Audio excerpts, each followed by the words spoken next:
कहानी की शुरुआत साल 1940 के उस खौफनाक दौर से हुई जब इंसानियत दम तोड़ रही थी। नाजी सरकार एक बहुत ही भयानक और खुफिया साजिश रच रही थी। उन्होंने अपने खौफनाक कैदखानों में बंद बेबस और भूखे कैदियों को एक बहुत ही खतरनाक काम पर लगा दिया था, करोड़ों जाली नोट छापने का काम। उनकी साजिश एकदम साफ थी, इन जाली नोटों को चोरी छिपे ब्रिटेन के अंदर भेजना और वहाँ के पूरे पैसों के लेन देन को इस कदर तबाह कर देना कि पूरा देश घुटनों पर आ जाए। अगर उनकी ये साजिश कामयाब हो जाती तो जर्मनी इस महायुद्ध को बहुत ही आसानी से जीत लेता। जैसे ही ये सारे जाली नोट संदूकों में भर दिए जाते हैं, उन्हें रेलगाड़ियों के रास्ते ब्रिटेन की तरफ रवाना कर दिया जाता है। दूसरी तरफ इंग्लैंड के बर्मिंघम शहर में आसमान से मौत बरस रही है। दुश्मन देश के लड़ाकू विमान शहर पर लगातार बम गिरा रहे हैं, लेकिन मौत के इस साए के बीच भी शहर के एक बड़े हथियारों के कारखाने में औरतें अपनी जान हथेली पर रखकर दिन रात काम कर रही हैं। आज उसी कारखाने में काम करने वाली एक बेचारी औरत का जन्मदिन है। मौत के उस डर के बीच वो औरतें खुशी के कुछ पल चुराने की कोशिश करती हैं। वो सब मिलकर उसके लिए जन्मदिन का गीत गाती हैं और एक छोटी सी मोमबत्ती जलाकर उसके चेहरे पर मुस्कान लाने की कोशिश करती है। लेकिन किस्मत को शायद उनकी ये छोटी सी खुशी भी मंजूर नहीं थी। अचानक आसमान से मौत का एक भारी गोला सीधा उनके कारखाने पर आकर गिरता है। एक ऐसा कान फाड़ देने वाला धमाका होता है जो पूरे शहर की जमीन हिला देता है। पलक झपकते ही वो कारखाना मलबे के ढेर में बदल जाता है और वो बेचारी औरतें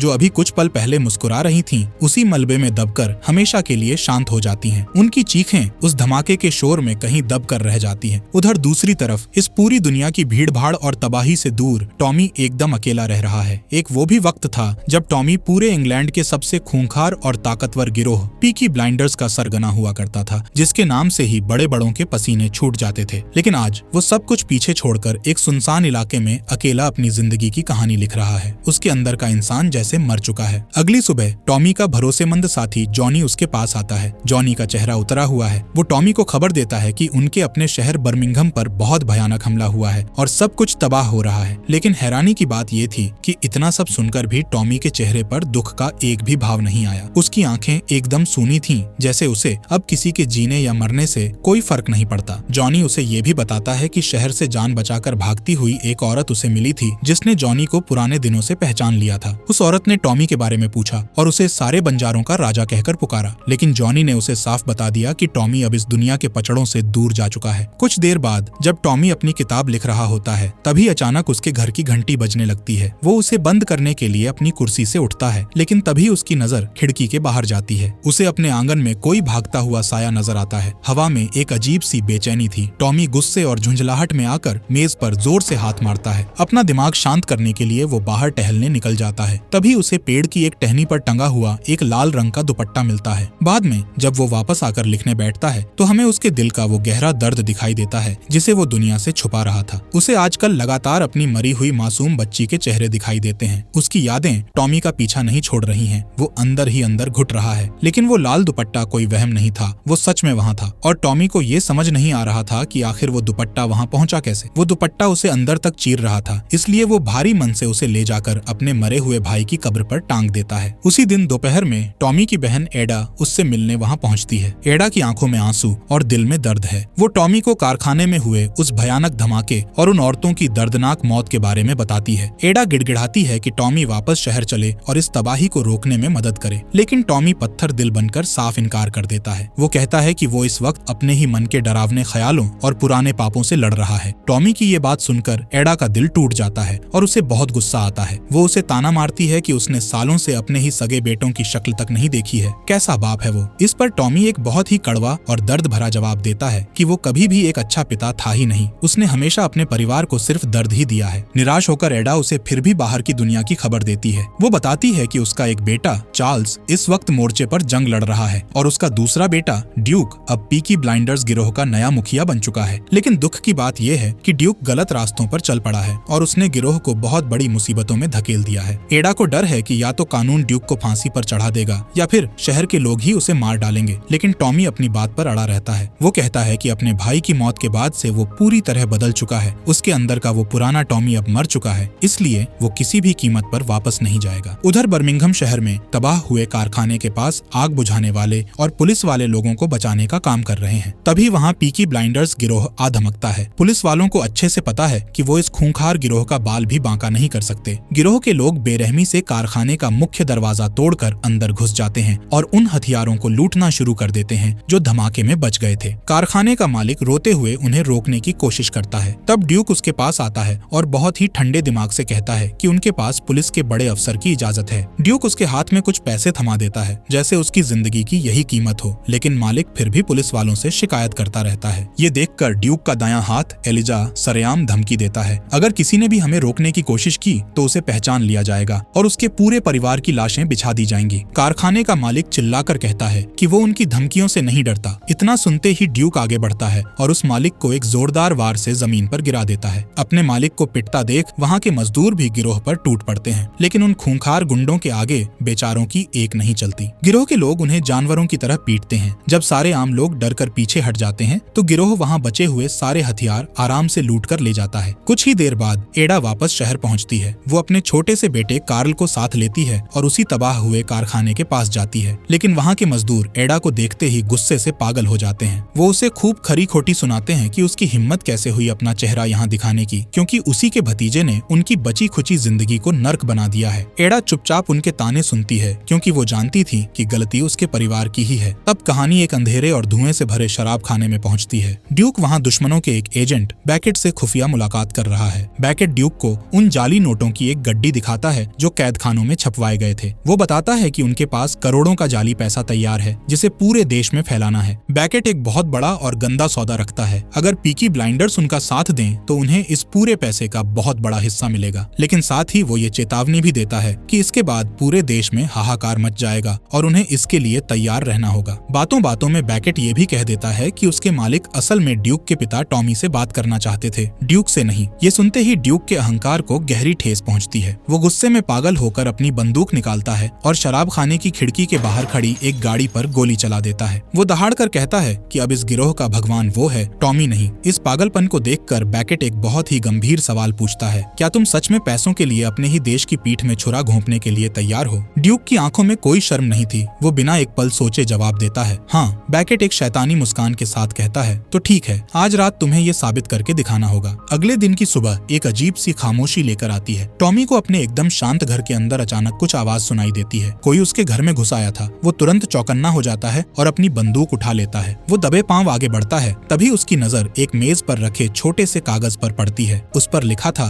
खुली हुई खिड़कियों के पीछे आओ। टॉमी बंदूक ताने हुए उन खिड़कियों का पीछा करता है और एक कमरे तक पहुंचता है। वहाँ वो देखता है कि एक अनजान औरत बड़ी शांति से उसकी लिखी हुई किताब पढ़ रही है। टॉमी बिना कोई मौका दिए सीधा उस औरत पर अपनी बंदूक तान देता है, लेकिन जैसे ही वो उस औरत का चेहरा करीब से देखता है, उसके पैरों तले जमीन खिसक जाती है। उसके हाथ कांपने लगते हैं क्योंकि वो औरत बिल्कुल ड्यूक की मरी हुई माँ जेल्डा की तरह दिख रही थी। टॉमी की पुरानी यादें उसके दिमाग में किसी तूफान की तरह घूमने लगती हैं। वो औरत अपना नाम को बताती है। वो कहती है कि वो जेल्डा की जुड़वा बहन है और आज भी सपनों और आत्माओं की दुनिया के जरिए अपनी मरी हुई बहन से बात करती है। को दावा करती है कि जेल्डा ने ही उसे यहाँ एक बहुत जरूरी संदेश देकर भेजा है। वो टॉमी को बताती है कि उसका बेटा ड्यूक इस वक्त बहुत ही भयानक और शैतानी लोगों के साथ मिल गया है। वो लोग पूरे बंजारा समाज का नामो निशान मिटा देंगे। को टॉमी से वादा करती है कि अगर वो वापस लौटकर अपने बेटे को इन सब से रोकेगा तो वो टॉमी को मन की वो शांति ढूंढने में मदद करेगी जिसके लिए वो सालों से तड़प रहा है। तभी अचानक कमरे का दरवाजा जोर से खुलता है। जॉनी हाथ में बंदूक लिए हुए अंदर घुसता है। उसे लगता है कि कोई दुश्मन घर में घुस आया है, लेकिन टॉमी उसे शांत करते हुए एक हैरान कर देने वाली बात कहता है कि को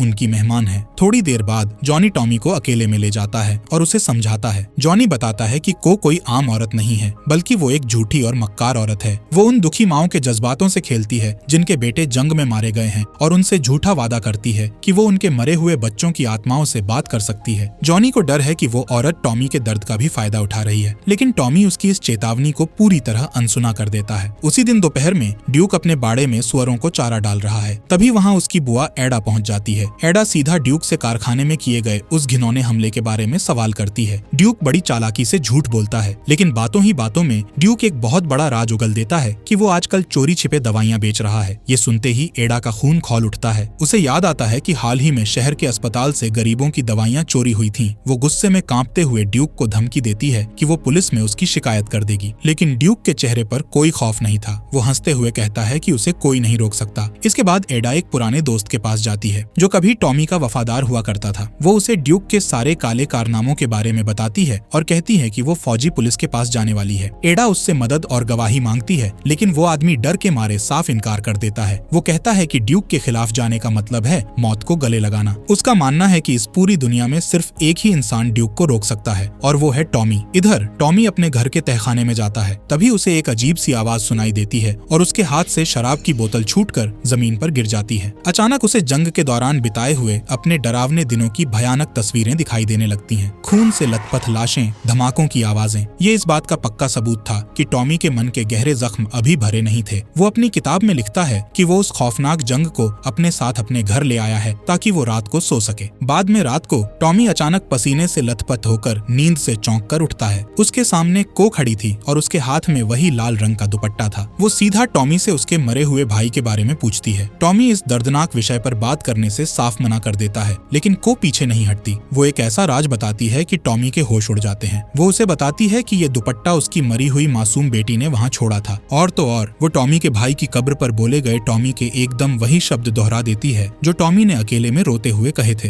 अब टॉमी बुरी तरह बेचैन हो चुका था। वो जानना चाहता है कि ये सब कैसे मुमकिन है, लेकिन को एक शर्त रखती है। वो आगे का राज तभी बताएगी जब टॉमी ड्यूक को रोकने के लिए तैयार होगा। टॉमी कहता है कि वो अब वो पुराना खूंखार इंसान नहीं रहा। इस पर को कहती है कि वो उसके पुराने रूप को वापस लाने में उसकी मदद करेगी। जब वो बातें कर रहे होते हैं तो को टॉमी को एक ऐसा सच बताती है जो उसे अंदर तक हिला देता है। वो कहती है कि उसका मरा हुआ भाई अपनी मौत के लिए टॉमी को दोषी नहीं मानता। दुनिया को यही लगता है कि उसके भाई ने अपनी जान खुद ली थी, लेकिन टॉमी अब उस बोझ को और बर्दाश्त नहीं कर पाता। वो फफक कर रो पड़ता है और अपना सबसे बड़ा गुनाह कबूल करता है। टॉमी बताता है कि उस रात उसके भाई ने उसकी गाड़ी चुरा ली थी और टॉमी उसका पीछा कर रहा था। रात बहुत घनी थी, चारों तरफ कोहरा था और उसका भाई बहुत ज्यादा नशे में था। नशे की हालत में उसके भाई को लगा कि टॉमी कोई शैतान है। उन दोनों के बीच हाथापाई हुई और उसी लड़ाई में टॉमी के हाथों गलती से उसके अपने सगे भाई का कत्ल हो गया। ये बोझ उसे अंदर ही अंदर दीमक की तरह खा रहा था। को उसे गले लगाती है और कहती है कि टॉमी को अब इस दर्द को पीछे छोड़ना होगा। वो अपनी बेटी और भाई को नहीं बचा सका, लेकिन वो अब भी अपने बेटे ड्यूक को बचा सकता है। शाम का वक्त होता है और बर्मिंघम शहर पर एक बार फिर से बमबारी शुरू हो जाती है। मौत के डर से सारे लोग भागकर जमीन के नीचे बने सुरक्षित ठिकानों में छिप जाते हैं। एडा इसी मौके का फायदा उठाती है। वो वहाँ मौजूद सभी डरे हुए लोगों को इकट्ठा करके उनसे बात करती है। वो ड्यूक को हर हाल में रोकना चाहती है, लेकिन पुलिस तक जाने के लिए उसे इन सब लोगों की गवाही की जरूरत है। उसी वक्त किसी दूसरी जगह पर ड्यूक की मुलाकात बैकेट और एक नए आदमी वर्जिल से चल रही है। वर्जिल का काम उस सारे जाली पैसे को पूरे देश में फैलाना है। ड्यूक अपनी साजिश बताता है कि वो 3 नावों का इस्तेमाल करके सारा पैसा इकट्ठा करेगा, लेकिन तभी कहानी में एक खौफनाक मोड़ आता है। बैकेट बताता है कि उसे खबर मिली है कि वर्जिल एक गद्दार है। इतना सुनना था कि ड्यूक के सिर पर खून सवार हो जाता है। वो तुरंत अपनी बंदूक निकालता है और बिना पलक झपकाए वर्जिल को गोली मार देता है। वर्जिल तड़पता हुआ खून से लथपथ हालत में वहाँ से रेंग कर भागने की कोशिश करता है। ड्यूक उसे जान से मारने के लिए दूसरी गोली मारता है, लेकिन बैकेट इतने से खुश नहीं था। वो ड्यूक को आदेश देता है कि वो अपनी बंदूक की सारी गोलियां वर्जिल के शरीर में उतार दे।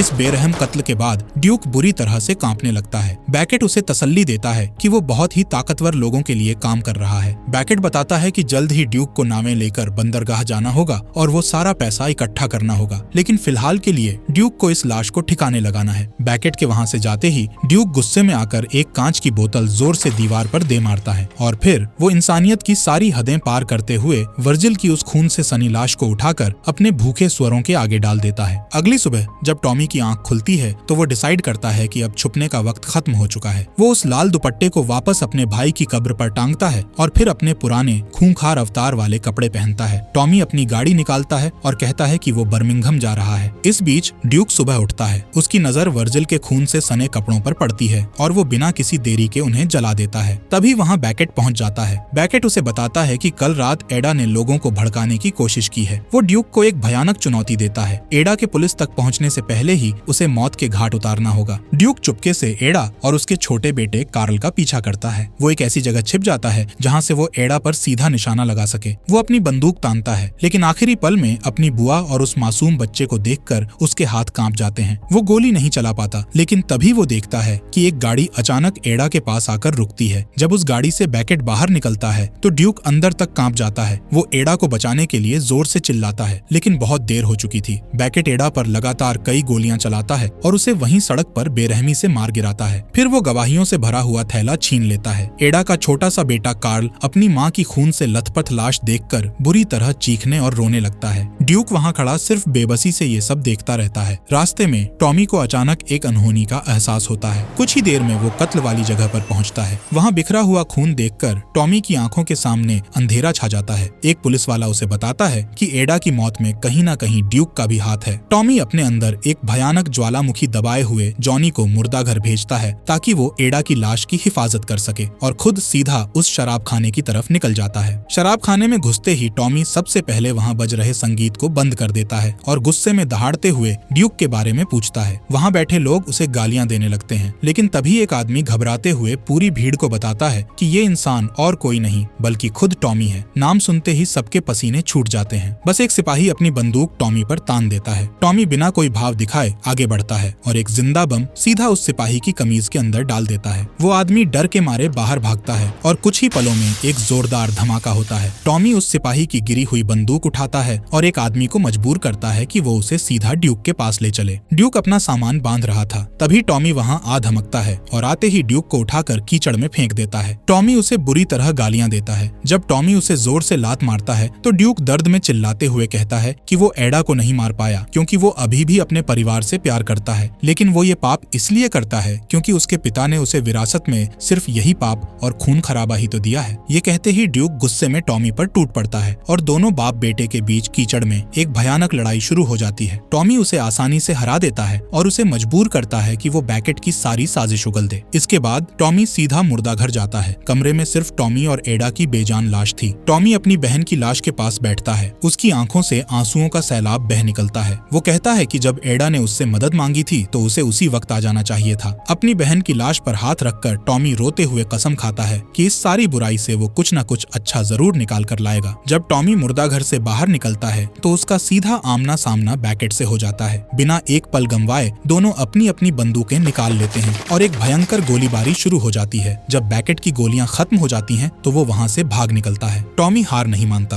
वो तुरंत एक घोड़े पर बैठता है और बर्मिंघम की सड़कों पर निकल पड़ता है। इधर शराब खाने में ड्यूक शराब के नशे में अपने दर्द को भुलाने की कोशिश कर रहा है। तभी वहाँ को पहुँचती है। वो ड्यूक के हाथ में एक गोली रखती है और एक बहुत ही डरावनी शर्त लगाती है। दुश्मनों को खत्म करने के बाद ड्यूक को इस गोली से टॉमी को मारना होगा। को कहती है कि अगर ड्यूक को सच में मन की शांति चाहिए तो इसका सिर्फ यही एक रास्ता है। थोड़ी देर बाद एडा की विदाई के लिए परिवार इकट्ठा होता है। एडा की लाश को एक बंजारा गाड़ी के अंदर रखा जाता है। टॉमी भारी मन से उस लकड़ी की गाड़ी को आग लगा देता है। वो चुपचाप उन लपटों को देखता रहता है, अपने अंदर के गहरे दुख और आंसुओं को पीते हुए। तभी ड्यूक अचानक बैकेट को फोन करता है। वो बैकेट को चेतावनी देता है कि टॉमी उसे मारने के लिए उसके पीछे आने वाला है। उधर दूसरी तरफ टॉमी अभी भी जलकर राख हो चुकी उस गाड़ी को घूर रहा है। तभी ड्यूक वहां पहुंच जाता है। टॉमी पूरे भरोसे के साथ कहता है कि उसने अपने बेटे पर विश्वास करने का फैसला किया है। अब वो दोनों मिलकर एक खतरनाक योजना बनाते हैं। टॉमी कहता है कि उन्हें एक पुरानी बंद पड़ी सुरंग का इस्तेमाल करना चाहिए। रास्ते में टॉमी अपनी किताब लिखना जारी रखता है। वो अपनी ये किताब अपने बच्चों के नाम कर देता है। फाइनली टॉमी को वो बंद पड़ी सुरंग मिल जाती है। वो अंदर घुसता है। इधर जब टॉमी सुरंग के अंदर जा रहा होता है, दूसरी तरफ ड्यूक बैकेट से बात कर रहा होता है। ड्यूक उसे सारी नावों का रास्ता बता देता है। बैकेट तुरंत ये सारी खबर अपने सिपाहियों को दे देता है। तभी अचानक दुश्मन के विमान उस इलाके पर भारी बमबारी शुरू कर देते हैं। धमाके की वजह से सुरंग का काफी हिस्सा टूट कर गिर जाता है और टॉमी अंदर मलबे में फंस जाता है। उस अंधेरे और मलबे में टॉमी को एक बार फिर से अपनी पुरानी खौफनाक यादें घेर लेती हैं। उसे अपने मरे हुए प्यारों के चेहरे सामने आने लगते हैं, लेकिन टॉमी हिम्मत नहीं हारता। वो मलबे के बीच से रास्ता बनाता है और किसी तरह बाहर निकल आता है। बंदरगाह पर दुश्मन सिपाही पूरी तैयारी के साथ नावों का इंतजार कर रहे हैं। जैसे ही नावें आती हैं, वो गोलियां चलाना शुरू कर देते हैं, लेकिन ये सब टॉमी की रची हुई एक चाल थी। नाव सीधा बंदरगाह से टकराती है और एक बहुत ही भयानक धमाका होता है। एक ही झटके में सारे के सारे दुश्मन सिपाही उस आग में जलकर राख हो जाते हैं। इधर गोदाम के अंदर बैकेट को समझ आ जाता है कि ड्यूक ने उसके साथ धोखा किया है। वो गुस्से में ड्यूक पर अपनी बंदूक तान देता है। ड्यूक बहुत ही निडर होकर कहता है कि उसने अपने पिता के खिलाफ न जाकर सही काम करने का फैसला किया है। ठीक उसी वक्त गोदाम के अंदर एक जोरदार बम फटता है। तभी टॉमी वहां आ जाता है। पीकी ब्लाइंडर्स पूरे गोदाम को चारों तरफ से घेर लेते हैं और बचे हुए दुश्मनों को